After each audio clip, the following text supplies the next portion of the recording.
Hello everybody, my name is Courtney Lane and I am a Victorian hair artist, historian, and professional weirdo. I asked you to send me questions on my various social media platforms, and today is the day I answer those questions. Question number one is the one I get asked probably most often in my day-to-day life, which is simply, how did you first get interested in hair art? And it really was a journey. It really all began back when I was about 5 or 6 years of age, when my grandmother took me to New Orleans to visit the above-ground cemeteries. At the time, she really had no idea that I would even understand what we were looking at, but I understood and I was enthralled. I thought that the monuments were fantastically beautiful, and I could just feel the history that, even at that age, I knew was so much bigger than myself. And this sparked what became a lifelong obsession with the way humans have memorialized our dead throughout history. Since I already existed in this world of mourning and memorials, I never really had the visceral feeling of astonishment that most people have when they encounter hair work for the first time. Here I saw a beautiful and sentimental piece of art, but it was also using a part of the loved one it was memorializing, so it just made so much sense to me. I began studying the antique pieces and researching the history of the art form, and I fell in love with the history many years before I ever learned how to make the art itself. And speaking of how to make it, that brings us to a question several of you asked, which is, are there any good resources for learning hair work? Let me tell you what I know. For starters, there are 4 main categories of Victorian-style hair work: wire work, palette work, table work, and dissolved hair work, also known as macerated hair work or sepia. Resources from the era on how to perform these techniques are few and far between, but there are a couple out there. The Lock of Hair by Alexandra Spate, for example, teaches a few of the palette work techniques in the second half of the book, and Self-Instructor in the Art of Hair Work by Mark Campbell teaches numerous braiding patterns for the table work techniques. Strictly speaking, there are a couple of smaller resources out there that touch on these techniques as well, but a lot of those are either A, far more difficult to find, or B, more difficult to understand. So the Lock of Hair and Self-Instructor are really going to be the 2 big ones. All that said, I would not necessarily call these resources good per se, only because for instructional purposes they are heavily wordy and they use antiquated English. These are, after all, from the Victorian era. But even if you're someone who can read these old books and interpret them perfectly well, there are going to be a couple of tools and materials here and there that aren't widely available today that you'll need to find modern substitutes for. Next question, and I'm starting to realize that a lot of you all have the same questions, because I also got this one several times, which is, can you offer video tutorials on how to do these techniques? And good news, I already do offer video tutorials, and I host them over on Patreon.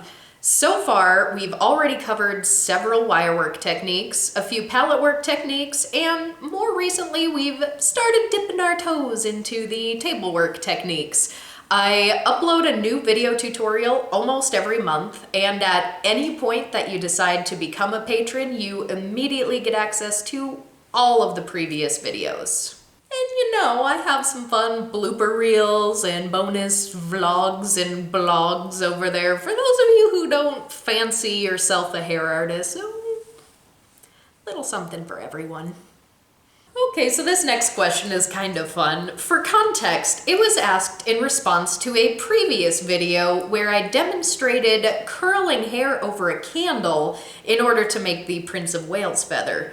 Now, Obviously, I was exaggerating how close you'd hold the hair to the flame.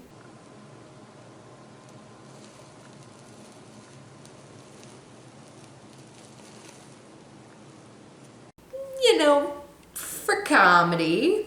But the question to this video was, were the tongs not heated first and then the hair wrapped around them?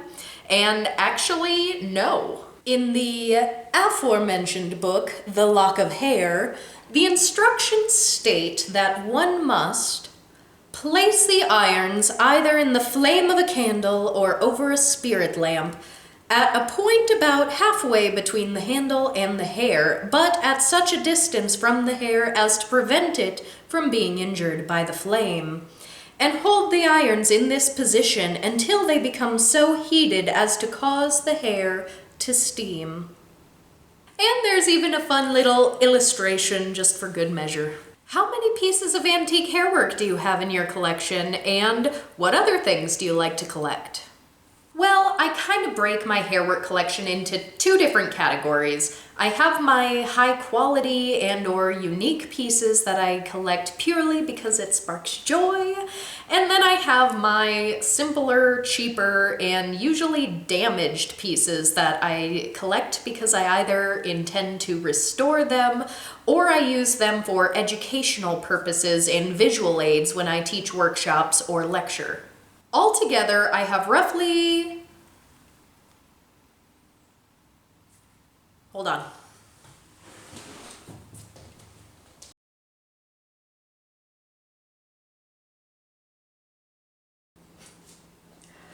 I honestly had no idea, so I counted.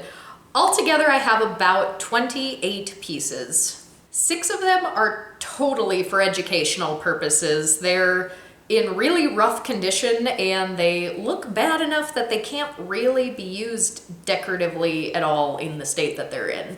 And there are several more pieces which are very simple, even though they technically have human hair in them, but they don't necessarily fall into one of the categories of the intricate hairworking techniques that we previously discussed. All in all, I'd say that maybe only about half a dozen pieces in my collection are particularly nice or unique items. And as far as other things I collect, honestly, other than hair, I don't have any other specific categories of things that I actively search for. I will occasionally pick up other one-off antiques or oddities if I happen upon them and they resonate with me on some level. I see my collection as a sort of way to curate my life. It's very important to me that my surroundings are not only aesthetically pleasing, but that they're mentally stimulating. If seeing a certain object inspires my mind to think in a way that I like, then I should usually like to have it in my home.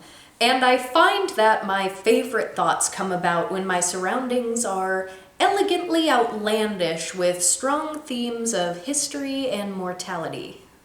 All that said, if you'd like me to show and talk more about my personal collection, hair or otherwise, in a future video, please leave a comment to let me know. Which brings us to our last question. Just how many fancy teacups do you own?